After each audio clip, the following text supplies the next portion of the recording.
All right. Hi, everyone, and welcome to CISPA 2021 State Issues Update. You're here today with the State Issues Committee. My name is Tamara Shinar. I'm the Director of Financial Aid and Veteran Services at Butte College, and also the Vice President of State Issues and the Chair of this committee. And I'm going to let my peers introduce themselves. I'm Linda Williams. I am the Financial Aid Director at Sierra College. I serve on this committee with these wonderful people that you're seeing, and I'm also past president of CISPA and other committees.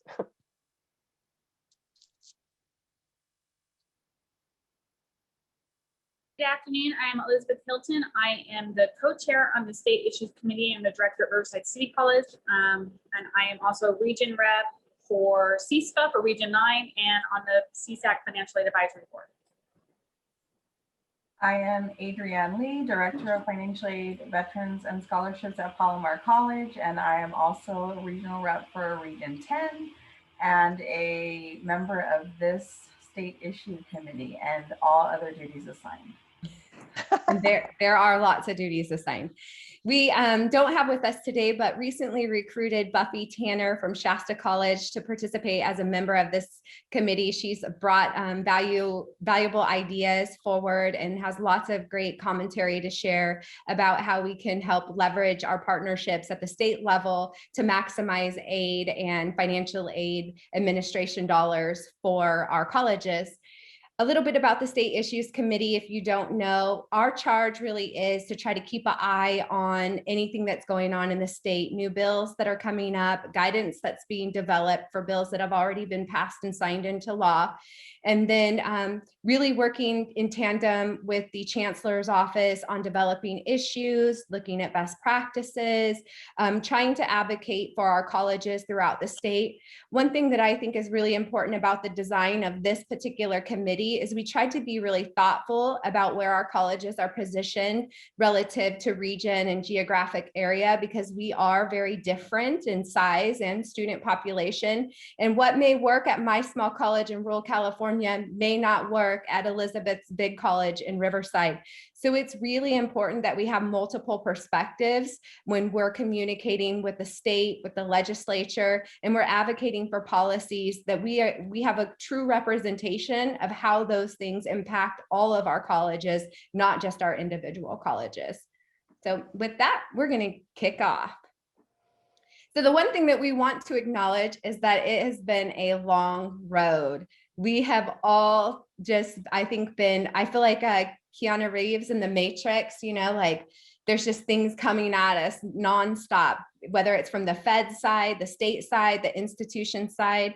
And it's not just about financial aid. There's lots of programs out there for students right now. I know that I get lots of information from like our allied health services that they're getting funding to help support their nurses to get them through their programs and get them on the front line in the healthcare system. So I just want to give a big shout out to everybody who is here, because we all know that you guys are in the trenches doing the hard work. And we just hope that we're doing our part and a good job representing that work at the state level and making sure that we're advocating in the right way to help you guys do your job to the best of your ability. So we're going to talk a little bit today about what our current priorities of the committee are for this coming year that we're currently in, and what our focus will be going into the next year. I'm going to pass it off to Elizabeth, and she's going to talk to you about the current state budget concerns, and then some more dialogue about COLA. Hey, everybody. So as we all know, we always look at that state budget to see how it's going to affect our operating for financial aid. So some background on how our operating budget works. Our operating budget is basically how we pay for everything, how we pay our salaries, our benefits, our office supplies, travel, everything we do within the financial aid office. A big part of our funding within financial aid is through a categorical grant called the SFAA BFAP grant. It could be anywhere from 50% to more of our college's budgets for how we operate financial aid and pay for our staff. That budget was created in 2003, all the way back in the day. I remember the chaos when it came in. We were also excited. And the purpose of adding those funds to the financial aid offices was to help us promote financial aid to outreach to our students to get our numbers up. Since 2003, we have increased our California Promise Grant or BOG numbers by 250% and our Pell numbers by 100%. So we have worked hard in the last 17, 18 years with the help of the funding, but there are some issues with that funding level. Back in 2003, we were 108 colleges. And you guys all now know we are 115 strong, which is amazing, but that budget starts at that same level. So now we're splitting our money instead of by 108 colleges, by 115 colleges. So we start out every year already at a 6% deficit to what we need to be at. The funding is split into multiple parts. They call it base capacity and our 2%. The base and the capacity we get, the 2% isn't mandated. So not all the schools get that funding within the financial aid office to operate ourselves. So that could be an additional couple percentages if the schools are experiencing cuts because they don't receive that funding to operate financial aid. As we see our budgets every year and we see them continue to cut based on school numbers, our budgets just get cut and cut and cut even more. COLA is a big part of that. If you guys think about what our cost of living average is every year, maybe 1 to 2%, and we've never received a COLA increase to our BFAP since 2003, we could be looking at anywhere from an 18 to a 36% budget cut since 2003, just off the top, because we don't get cost of living. The reason that we don't get cost of living for our SFA BFAP funding is because it's not in statute. It's not written in law that they have to. So we always get frustrated because we see the other categoricals get it every year, and in financial aid's kind of left out. Good luck, guys. It's because it's not in statute. So one of the things that we are working on this year is to try and get that language put in statute to guarantee that funding source for us every year so that we can keep up. It leads to us not being able to replace positions. Over 18 years, if your funding sources stayed stable and your staff's cost of living has increased and increased and increased, a lot of schools are showing that they can't replace vacant positions. At our college alone, we're at 4.5 positions that I have not been able to replace because of my SFA funding not keeping up with my staff's cost of living for their salary and benefits. So we're really focusing on pointing out the problems with how the funding was set up originally, how the methodology is used to allocate that between schools, and how the statute needs to be changed in order to support us in the future so that we can keep up with cost and living expenses, staff expenses within our departments. Yes, thank you, Elizabeth, for that. So this has been a real hot topic for us over the last several years. There's been some changes at the Chancellor's office, and I think it's important to note that the Chancellor's office, they are in agreement with us that this is an issue, and they do support our advocacy work to address the budget issues. But like Elizabeth was saying, it's a statute issue that we need to address. And so one thing that I wanted to point out, and if you guys received communication last week from Buffy Tanner, she took the lead in trying to reach out to the commission, acknowledging that the Cal Grant deadline was going to be a barrier for students in this environment, and March 2nd was quickly approaching. And so she sent out some communication through the CFAO listserv asking folks to, one, email the commission, and then she sent a follow-up email in which the commission said for us to contact our local district representatives. So it is our hope that when you see those things, that is the action. Those are like call to action items, because one voice isn't going to drive that kind of change. It takes all of us to let our district representatives know that our students are not getting the services that they need, and our communities aren't getting the outreach and the information they need because our budgets aren't supporting that. So it would be my hope that when we start really pushing this forward and sending our letters and our white papers to the legislature, that we will, most of the time we try to develop some type of template that we could provide for you so you don't have to draft the language yourself. I do realize Elizabeth can speak to this, that some colleges require leadership or board approval before they submit any kind of letters like that. So we do want to acknowledge that there may be those institutions that have a more strict policy about the advocacy work. So Elizabeth, if you just want to address that really quickly, and maybe how some activities that you do to try to expedite those when time crunches are happening. So it's definitely important to understand what the flow of your college is. So the white paper is a document that we submit to the state, to our legislators, to the chancellor's office, basically outlining our issue, the background of it, and what we are looking for to change. We call them white papers. It's important to know how your school allows you to deal with those. So is your management okay with you throwing your name and your school's logo on that and signing it on behalf of your college? Do you have to go through a chain of command?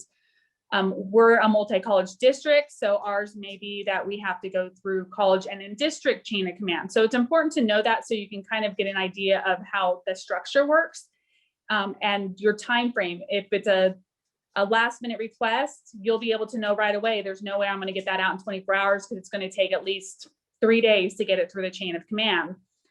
And we've done that before. We've had a CISFA meeting where we all stopped everything for an hour, all emailed our management. We threw our name on a white paper, and we had advocacy from like 60 plus schools within an hour time sitting on the chancellor's office desk. So sometimes it's very quick. Sometimes we have a little bit more time.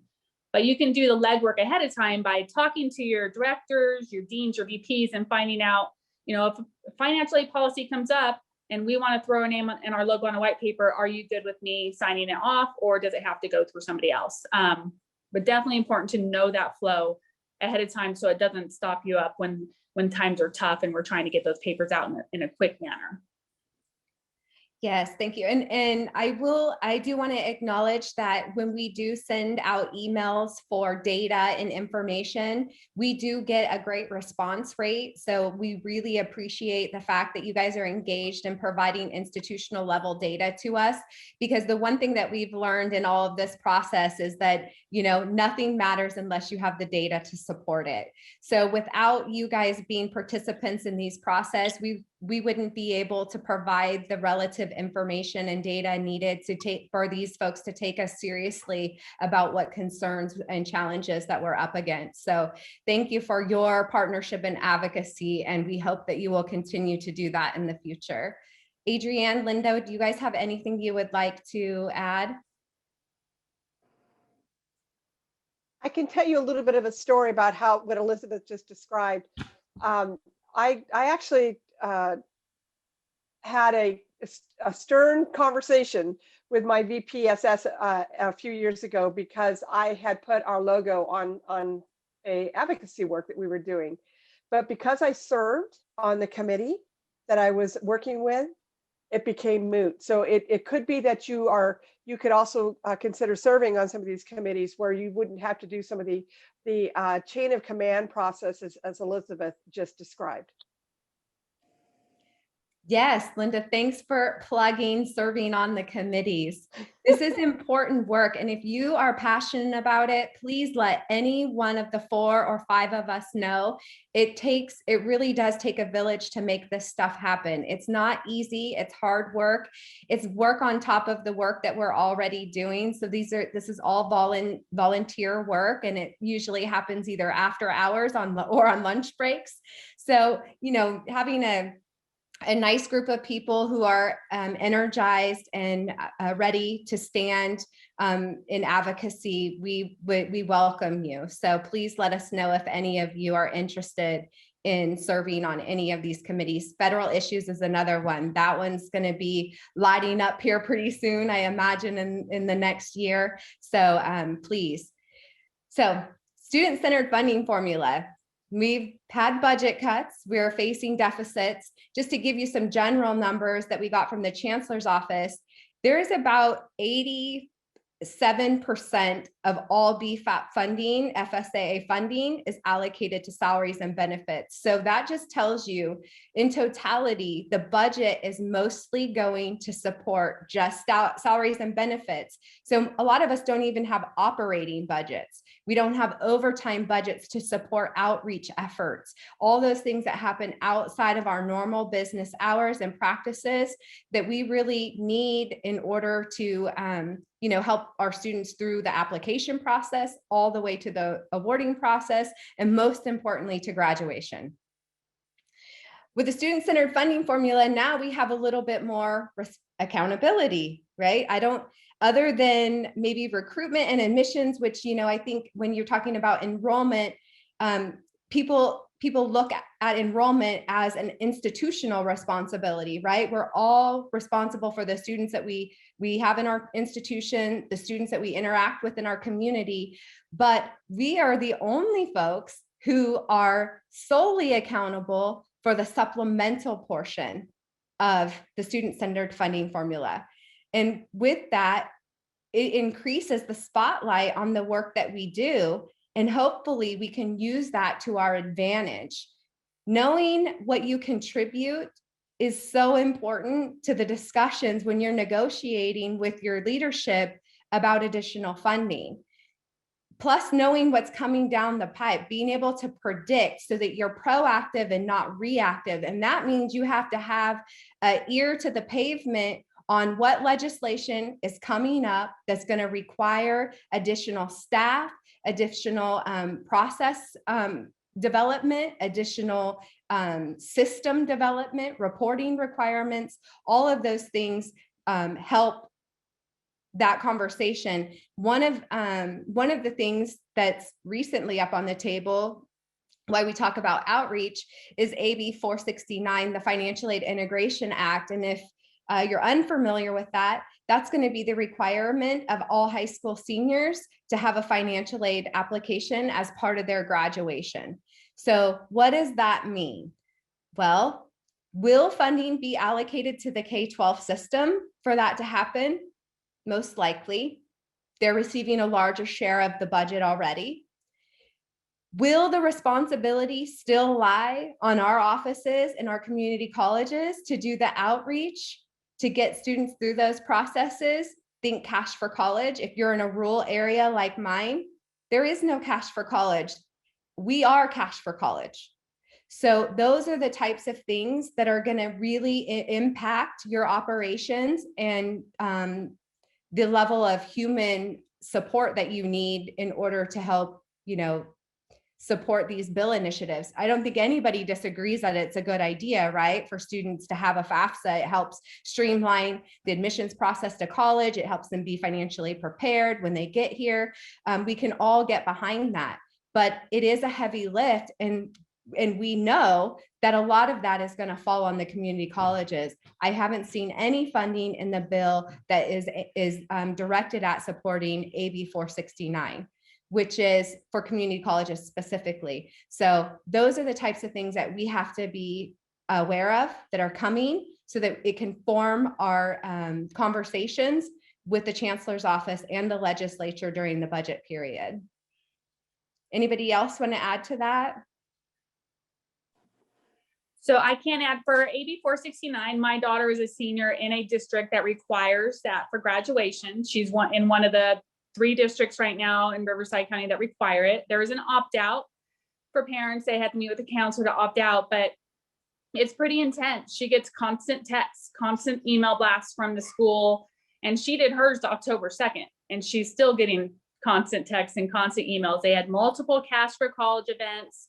And that had to be supported by the counselors at the high school or the local community college in our area. The 4 years weren't there to support that bill for that school. So I can tell you from experience, it is intense. It is a lot of work because they're trying to track, 400 or 500 seniors to get it done. So definitely something to keep an eye on and look forward to, something that we're going to have to participate in with those high schools to see how well we can support them with that effort. And I just want to add that Tamara mentioned, know your data, know what's going on. Even, if you're not in leadership, regardless of the position you're in the financial aid office, the student center funding formula is huge for all of us, and we need to be representative of that, of that information and having it. And no, I'm not saying you have to be budget experts, but know what your college contributes. Understand what that means, what AB 469 would mean for us. If every student at my college, we have 52 feeder districts at the college I'm at. If every high school student does a FAFSA application, we're going to multiply by 3 of what we're managing right now. So it's important to have those conversations and know what's on the ballot and know how it's going to impact you.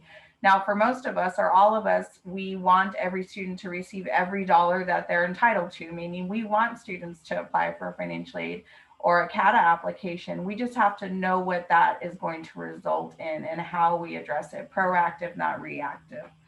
And I know that's what Tamara said, but it's something to think about even at whatever level you are in the financial aid office. I've been working with families who are saying, oh, but I'm never going to be financially aid eligible. I make too much money. And this pandemic has demonstrated why they need to complete a FAFSA, because what used to be a solid income has become dust. So, folks who are saying, but I'm not eligible, they can prepare to be eligible if an emergency should happen, such as this pandemic.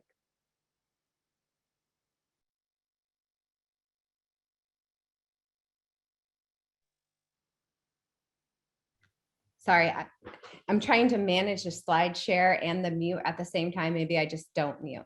So I switched from the last slide, but I'm going to bring up a couple other things. And these are just examples of things when we talk about being prepared, right? Being able to be proactive. We gave you one example in the last bill. The other two that we're all familiar with, and they're coming our way and very quickly, is the early action that was just signed, the $100 million in emergency financial assistance to students. That's another program. There's no money behind that for the allocation of federal or of emergency financial aid to students. There is funding behind the $3.1 million in financial aid administration dollars to support the efforts for CalFresh enrollment. So these are the things where, if you're like my college, CalFresh is housed in our Roadrunner hub, our student pantry, and they really do the advocacy work for CalFresh. We provide them the list of students that would be eligible based off of their financial aid information, but they really do work side by side with the student to go through the application process. They have it on their website.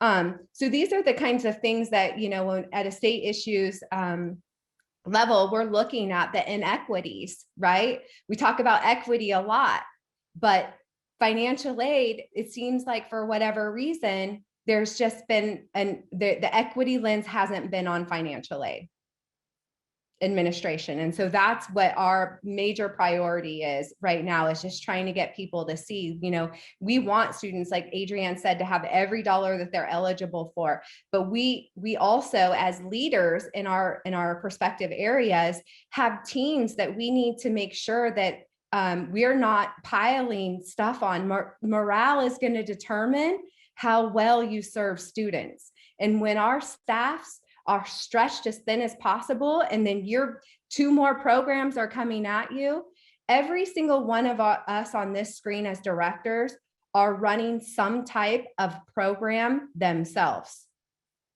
because there's just not enough people. Which means that, what does that do? Then it takes us away from advocating or being at the table that we should be at to be prepared for what comes down the line. That's just early action. Then there's the finish line. That's coming around for schools. My college has that. It's a complex program. It has a lot of checks and balances. It's money to students, but none to administer. So just so you guys know that when you see these things coming down, and I'm sure we're feeling the same way you're feeling, that those are the conversations that we're having with the chancellor's office and trying to build a coalition around to get movement with the legislature. So I just wanted to acknowledge those additional programs because they are going to make a big impact to what we do in our offices every day and who manages those. There's a few questions in the chat, Tamara. One is, and comments. Love the comments. I love Mickey's comment. I was able to get support from my president and VP to use CARES CURSA funding to hire 2 to 6 month employees. I will take what I can get. I think that's a great example of, you know, us advocating and really latching on where we can. And to the comment about, do people get release time to serve on these committees? It really does depend on the district. But Tamara's really good at convincing other leaders that we need someone staff member. So reach out to us, and not just Tamara. We all are willing to have those conversations so that classified staff can participate in some of this advocacy as well. Yes, and I think it's important, the release time comment that somebody had mentioned, we just had this conversation with the chancellor's office. The question would be, why does faculty get release time to take on these projects, but financial aid people, or even admissions and records, they're in the same boat as we are. So those are the things, those are the conversations that we're having. And if we don't, how come we don't? Is it an institutional policy that then we can get chancellor's office support for and maybe guidance to the field? That type of thing. So yes, whoever put that comment in there, I can't see it. That was a really great comment. I'm going to pass it off to Elizabeth. She's going to talk about the Financial Aid Advisory Board. You guys may not know that there is one, so we definitely want you to know, and we want you to know what it is, what it does, and how you can provide valuable information to help steer conversations. Thank you, Tamara. So the Financial Aid Advisory Board is a board for the California Student Aid Commission, and it's made up of four-year, the UC, the CSU, private and profit and nonprofit private schools, and the California community colleges. And we talk about the programs that fall under CSAC. So Cal Grant, Chafee, the Middle Class Scholarship, anything that falls under the status of CSAC. We do have representation on that board. Years ago, it used to be called GAC, and then it disappeared, and they brought it back about 4 or 5 years ago. We have representation as a representative with the chancellor's office. So a member of the financial aid side of the chancellor's office sits on it with myself, who represents the California community colleges for them. We also have representatives from CSFA that sit on the board. And at these board meetings, we talk about the issues, concerns, and things coming up with Cal Grant programs, and how decisions will and will not affect our students.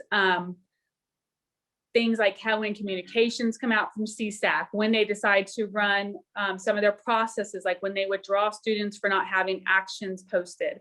Those dates are very important, and they can be very different for a four-year school versus how they affect our students because of our start dates, our late start, fast track programs, stuff like that. So as representatives, we talk to them about the issues, we provide alternatives to their suggestions. We also bring up concerns. So if we have concerns about communications not coming out with enough time for us to be able to prepare for whatever we're supposed to submit, we talk to them about those concerns. If there's language in the award letters, we were concerned about that years ago, and they did a whole study and changed how they make those award letters out to students. But for you guys, we do have people to report to. If you have concerns about Cal Grant, if you have questions about the programs, you can reach out to CSFA, to the State Issues Committee members, to express those issues, to express those concerns, and we can take those forward to the Financial Aid Advisory Board to try and get them resolved. It's very important for us to know what all the schools are experiencing. We're all different sizes. We all have different populations of students. So what can affect one may not be affecting the other, or vice versa. And what you're hearing from students. A lot of our concerns come from how students hear things, what students are seeing on their web grants for student accounts, and letting them know what happens. For example, a couple of years ago, they didn't know that just because a student changed their school for their Cal Grant on web grants for students, they didn't know that we might not have an ICER for that student. They might not have added them to our school, to their ICERs, and they hadn't even thought about that. And that's how we had students on our Cal Grant rosters that we didn't have FAFSAs for. So they changed some of the language that when the students make that change on web grants for students, it tells them they need to make sure that or that school is listed on their FAFSA. So just little tweaks like that can make all of the difference for a student. A big issue coming up right now, not an issue, a change, is the Cal Grant reform. And we've been hearing about this for a couple years. It used to be split into two bills, SB 291 kind of as a Cal Grant, as a California aid package, and then AB 1314.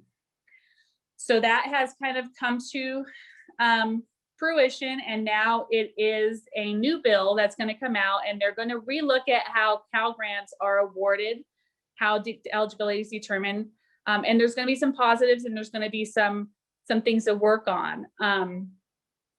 We're trying to, instead of having Cal Grant A, Cal Grant B, Cal Grant C, Cal Grant T, you know, access awards, tuition and fees awards, we're trying to simplify that for student. We'll have a 4-year award and a 2-year award. Age limitations, let's get rid of those. We don't care how old you are when you transfer. That shouldn't dictate you getting an award. How long you're out of high school for that entitlement award. We don't, let's get rid of that. We want everybody to be able to apply for an entitlement award. March 2nd doesn't help California community college students because we know that they don't get those decisions necessarily till May, and they've already missed March 2nd. So let's get rid of March 2nd and push it to September 2nd if we have to have a deadline. So there's some positives that we're looking at for that reform. Now, because the reform's not backed by any money, it may hit our students' dollar amount. So if we're going to expand the amount of students who get a Cal Grant, you know that that's going to reduce how much they each get student to student. But it's stuff that we look at, we speak to them about, we voice our concerns, we voice how we think it will help and hurt our students. But we need to hear from you guys that are out in the field. If you guys hear something, see something, have a positive or a negative, please reach out to the state committee and let us know so that we can take that back to CSAC and say, hey, wouldn't this be great if we change that? Or can we tweak this wording? Or this period of withdrawing students really affects our population for this reason. It's an opportunity for us to have a voice at the table in relation to the programs that fall under CSAC. Yes, thank you, Elizabeth. That is so important. And I'm sure there are plenty of ideas and thoughts out there that you all have that we haven't thought of. So that's why we're encouraging you to be active participants in this committee, whether you're a shadow member and you just feed us information and you don't really want to get up in front of the legislature and give your testimony or your public comment. It is a little intimidating, but it matters. So yeah, thank you, Elizabeth. And like she said, when we see a bill, the other thing to clarify is when we see a bill that we necessarily wouldn't be in favor of because it's not helpful to our students, we have a strong, firm voice about that. Sometimes we are overpowered in that discussion, and sometimes things come so quickly that we just don't have the capacity to pivot and attack it right away. And so timing is everything with these things, because they could say, oh, we're not supporting any bills, everything's, and then all of a sudden you get a memo and it's that quick. So that's when you'll probably, your email will start blowing up and we'll start asking you guys to do that expedited work of trying to help support the discussion around what best serves our students. And I think it's relative to give an example of success, because we're talking about a lot of work, a lot of advocacy, and do we ever see change? And we do. And one of the most recent things that I can think of while we're talking about this is the AB 19. The AB 19 initially was signed into law to be full-time only, which didn't represent our students with disabilities. And that got changed the following year, and it got changed through this process. It got changed through us reaching out to schools and asking for data and asking for markers and being able to present that data and have those conversations. And then they changed the law. Now students can get promise, with under 12 units if there's a verifying disability. So though that's a happy example of the work does work. It just does really take a village to get it done.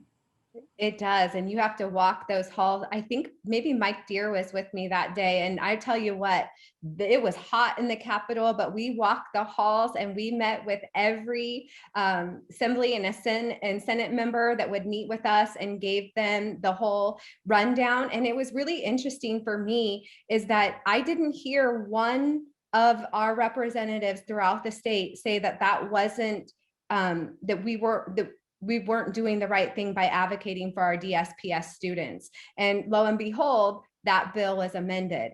So we do have the power to make that kind of change. And it does. So as leaders, I would hope if there's an opportunity for you to allow one of your staff members to experience a day at the Capitol, your folks are the next leaders. So getting them ready and prepared for that now is only going to help elevate what we do for our students in the future. So I want to get through these next ones because they're really important. CVC OEI. So that is another topic for our state issues committee that we've been trying to address with the chancellor's office, along with CVC OEI. I know if you're experiencing what I'm experiencing, you're getting a lot of emails asking to attend these trainings and participate in this consortium, and you're not really sure what it is, how it works. Just know that we are making our voices heard about where the pain points in that process is. But what we can tell you at this point is based off of our conversations with the chancellor's office at the direction of the legislature looking into the future, that CVC is most likely something that is not going to go away. So the posture that we have to take in the process is, okay, if this is going to happen, how do we help them make it so that it is easy for our campuses to serve students in the exchange? They can maximize financial aid. There is an automated process flow of information that we aren't jeopardizing our institutional Title IV approvals because we're participating in a rogue exchange. So really just trying to put some parameters around that and explain to them how financial aid works in this process, because most of them don't know. So just know that we are aware of the CVC OEI issue. There are several people. Greg Ryan is also a strong voice in that discussion. But I'm going to turn it over to my colleagues if they have anything they want to add. I know Adrienne has been asking some good questions about CVC.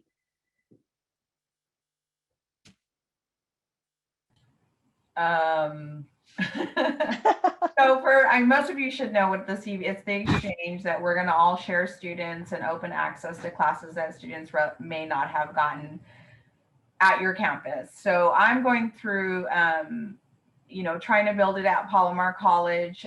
The college committed to it already. I'm not sure. I've heard from many other schools that colleges committed without, going through the financial aid process. So we're kind of backtracking. And it's fluid. It keeps changing. The questions that we've asked, I know Elizabeth presented some questions recently about just, for example, the CCPG. So we're advocating how, if we're teaching a student that the home school is somewhere else and they don't have CCPG in our system, how do we report that to MIS? Is some of the questions that we're asking. How do we honor, all of us have different institutional policy.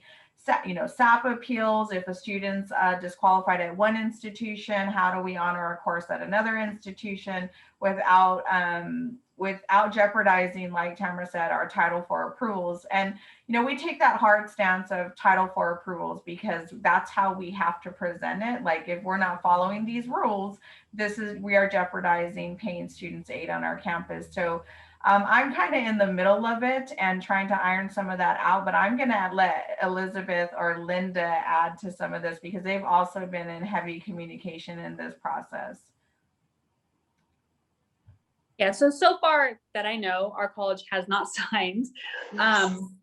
Nobody's told me they've sent my signature on it, but it's still important to understand and to read through the business process that are proposed to be able to prepare for it. So you understand what's coming, even if you're like, oh, I'm not part of that program. Understanding what's coming because you may be part of it before you know it.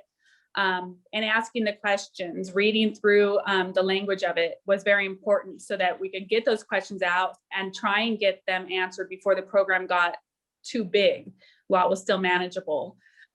So even if you're like, nope, not happening, I'm not signing, make sure you understand what it is just in case, like some of the schools are commenting, it was signed for you. It's always important to have a base understanding of what's coming or what can be coming for that.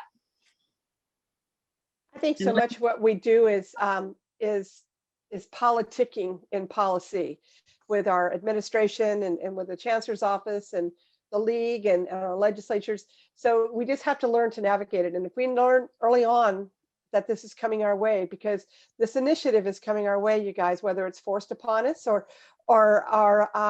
not, we need to be at the table to find a way to make it as congruent as possible for us to participate in. And it benefits our students. I mean, we're not advocating not to do this. That's not what we're saying today. It benefits our students. If they can't take an impacted course at our campus, but they can get in someplace else, then we need to do it.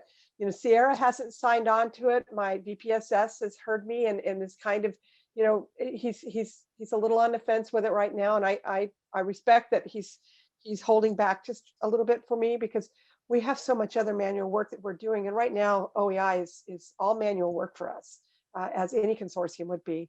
So I'm really happy that, you know, Adrian is taking it and taking one for the team. Southwest College I saw is taking one for the team. So I appreciate that.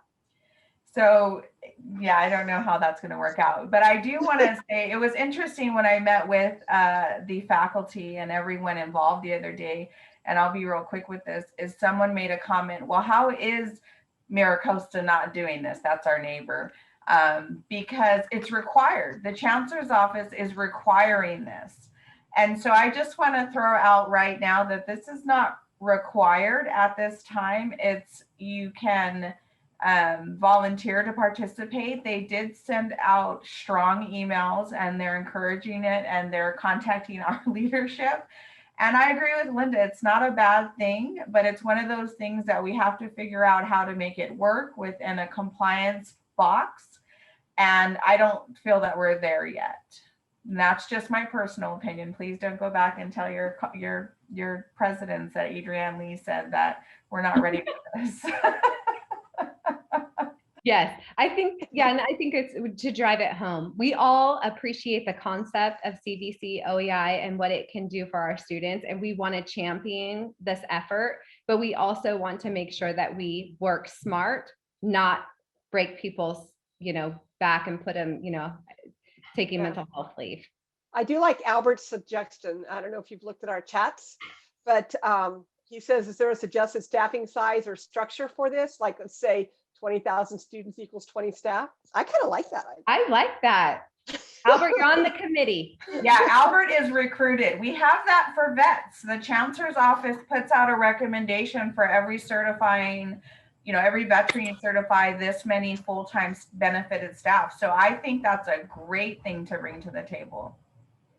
Just so you guys, you know, in typical FA fashion, we don't explain anything. We just throw out acronyms. The OVC, the CVC OBI is an online initiative where all the schools will be in a consortium. So a student can take an online class at one school or different than their home school, and their home school will still pay for that class. So it's similar to how we handle things now, but it would be a massive 115 school consortium. They just don't have the system set up to be able to share the information that we would need quite yet for that. It's small now, but I would assume that by 2023, it's going to be a much larger program. Okay, I'm going to jump by the state authorization reciprocity agreement because we have a lot of info of that at the very tail end and a lot of really good dialogue that will happen around the SARA. If that's affecting you the way it is me, Adrienne, Elizabeth, and Linda. But what I wanted to talk about was back to budgets and knowing what you contribute. So with the student-centered funding formula, for me, it's really important that when I'm driving conversation on my campus about what it is that my office needs to be able to meet the responsibilities of the student-centered funding formula, but moreover, the charge that we have to make sure that every student that's eligible for financial aid that walks into our institution has access to that aid. So I'm going to give you some numbers that they're completely public. So nothing that I'm sharing with you is confidential to my institution, just like all your institution information is out there. Get familiar with the Chancellor's Office website. They have a lot of great information out there, lots of stuff that you can educate yourself with. My MOE, or my maintenance of effort for my budget, which is what my college is required to match as part of the categorical, the BFAP SFAA portion, is 504,301. So that's what my college contributes as a match requirement. So they're required to match that. They give me $61,000 a year for contracts. So I have a Campus Logic contract and I have an ECMC contract. The district does fund those contracts. So I look at what is the district contribution to financial aid operations. Here's my number, about $565,000. So then I'm going to find out, okay, well, what is it that I'm doing in financial aid that generates revenue to the college? And I think I left a couple things out because, right, I don't get my 2% from the budget. Some colleges don't, some colleges do. I don't get my ACA from my Pell or my FSEOG. So that also goes to the district. So I kind of sold myself short here a little bit. But here's what I know I contribute. In the supplemental formula, just based off of the SCIF, almost $13 million that the college gets in apportionment based off of the activities that happen in my office. Then if you look at, it's not just supplemental, right? Because we're also incorporated into the success measures of the SCIF. So successful Pell students, if they complete and they're a Pell student, it's a little over another $1 million. And then the Promise Grant, it's almost $1 million. So in total, financial aid operations provides the district with over $15 million in apportionment dollars that go into the district pot so they can do all the things that they want to do. So there's a huge inequity when I look at those numbers. They're only contributing 3.7% of what I contribute to them.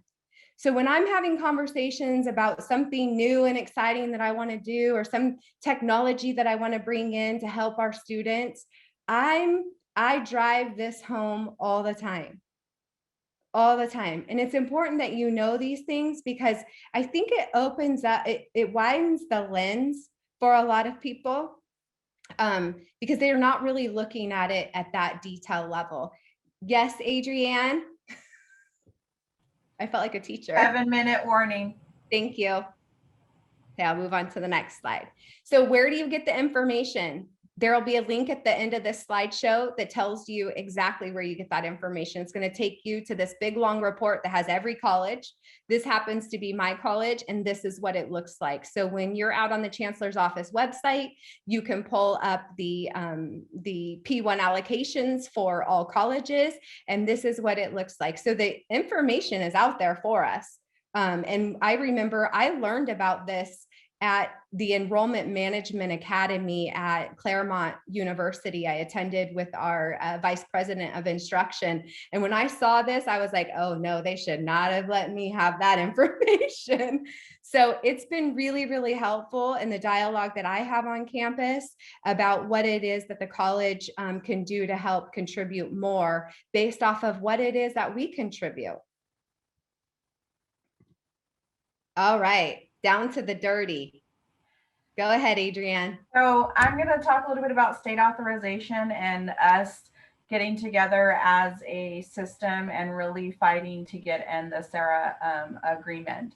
But I want to start out with what is state authorization. So some of us may not be familiar with it, but basically it's about where our students are, so location. So before an institution can offer out-of-state activities or classes or anything, so our distance edge, if we have distance education or online courses, We have to have permission from the state where our student is located to teach them in that state.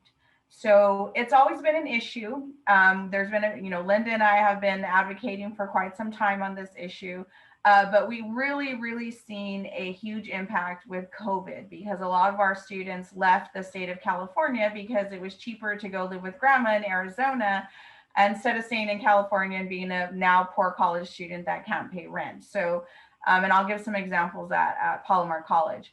A lot of us take the position of this is an enrollment management issue and we're financial aid. And that's a great position to take if your college has kind of owned that responsibility and are not allowing and or tracking students that change their physical or their home address really to a different state once they begin a semester. But there is federal compliance tied to this. So I'm going to speak fast. I have listed, I think this presentation will be available, but I've included all the CFRs that are related to it.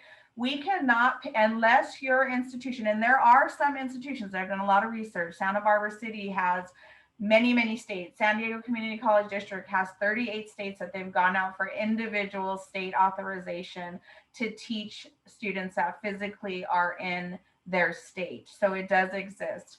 But but we are not allowed to pay financial aid to students unless you have that state authorization. And I just made a PPA correction today, and they've actually changed it, and they're asking specifically about state authorization. Next slide, Tamara. So how does it affect financial aid? We have to make sure that if we're sending a check or a direct deposit to a student that's physically not in our state, that we have direct approval from that state. This is an instruction effort. I'm working closely with our instruction office to go after states individually that we can get. But the overall point of us on this committee is we want the state to enter into SARA. And SARA is the reciprocity agreement that would allow us to teach students that are located in other states. And we are the only state that does not participate. So 49 states participate in SARA, we do not.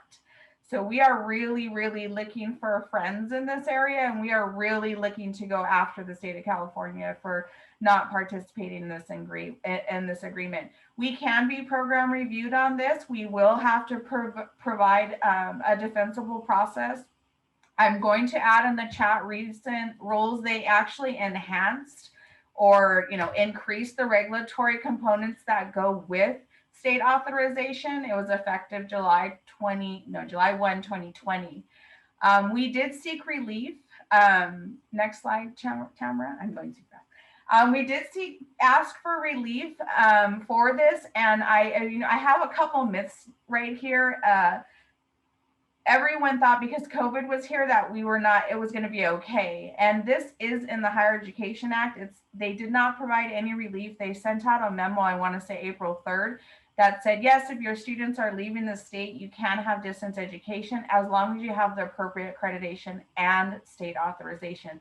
So basically they said, California, so sorry for you.